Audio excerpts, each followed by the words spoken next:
In my work, I meet many people who have great ideas and find it quite difficult to ground these in reality. And it's partly, it already starts at that point where we need to share our ideas with others. How do we do that in a way that allows them to truly be heard, understood, allows them to land fully? So that's what I want to share about today. How do we state our intention clearly? And, you know, often we have so many ideas at any one time. There's so many needs currently in the world that speak to us. And we're very inventive as human beings. So the first step is really to be clear about our intention. What is the one thing, the one idea that we're willing to commit to, that we're willing to follow through with? Not just stay with the idea, but actually bring it down into reality until that point where it's fully grounded, manifested in such a way that it can start being transformative.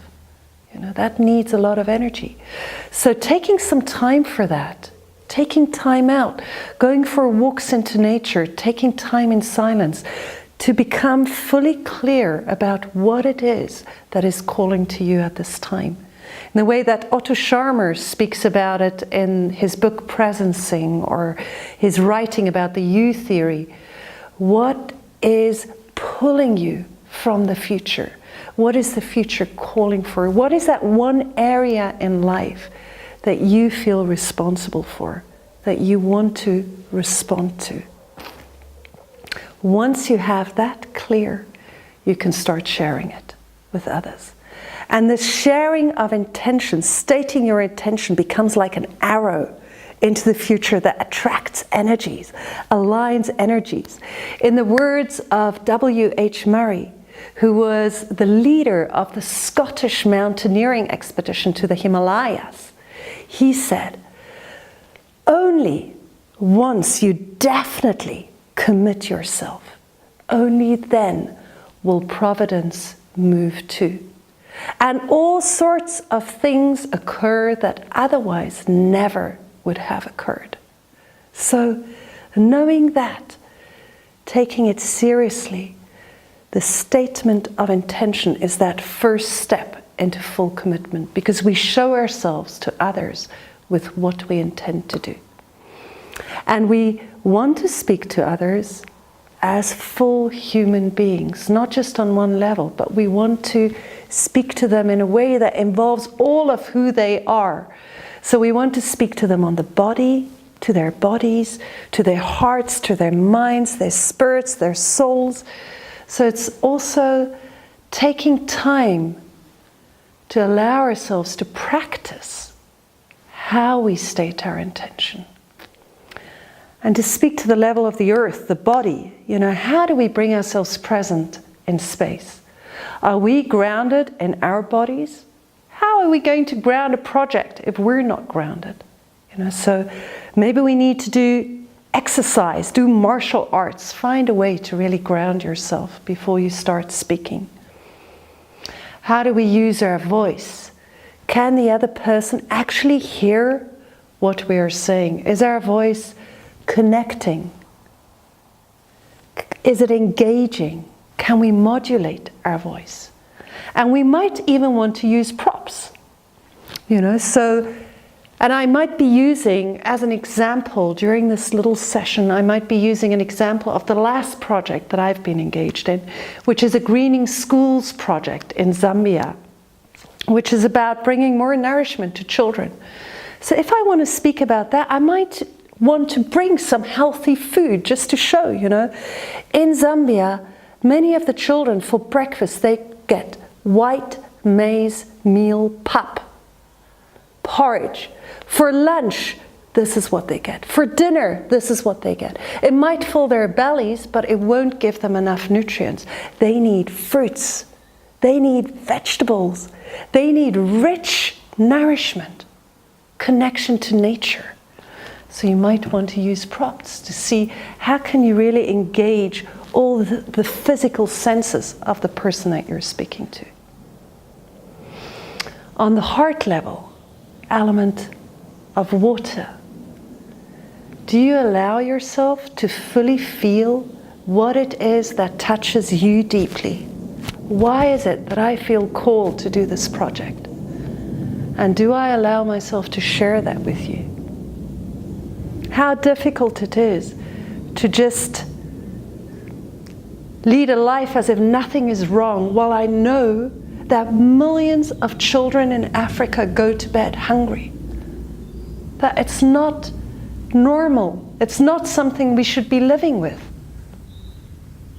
And share the sadness, the upset that moves me. Can I transmit that to you? Can I allow myself to feel it and possibly touch your heart as well?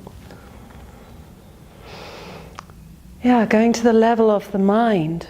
Am I able to express the framework of my project in such a way that you can actually understand what I'm aiming to do? And often having a clear title for the project already goes a long way. For example, I was working on the Kapete Green School project. It says a lot about place, about intention, having a clear subtitle that expresses what you want to reach. A clear set of aims that are smart, specific, measurable, attainable, relevant, time-bound, really clear aims. Why are we doing this? Where are we going to be in 3 years' time? What is it going to look like? In 3 years' time, none of the children in Kapete will go to bed hungry anymore. In 3 years' time, we will have replanted the forest around the school. In 3 years' time, we will have harvested so much rainwater and replenished the water tables that the spring under that tree will have started running again. Can you state your aims clearly? And how do you transmit your passion? What is the vision? Why is it that this project needs to happen at this time? So having a clear vision statement can go a long way, but also allowing your enthusiasm, your fire for the project to shine through.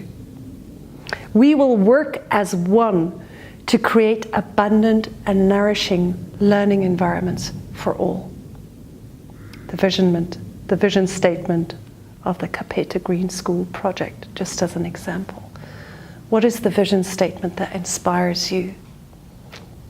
And lastly, do you take time to allow the soul to come present as well?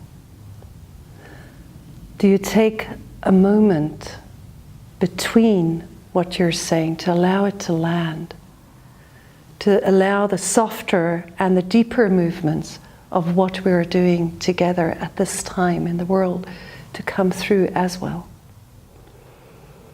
So maybe you want to just be still for a moment, or share a quote that nourishes your soul. For instance, I love a quote by Mother Teresa where she says, "It is not your doing, but the loving that you put into your doing that counts." So, today I want to invite you to choose that one idea that you really want to see happening, that you are willing to fully commit to.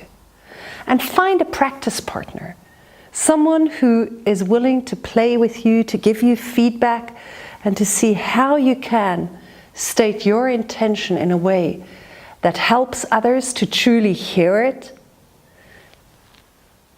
allow it to land in their bodies, to truly feel it in their hearts, to understand it with their minds, to feel inspired by it, and possibly even to feel nourished in their souls. Enjoy.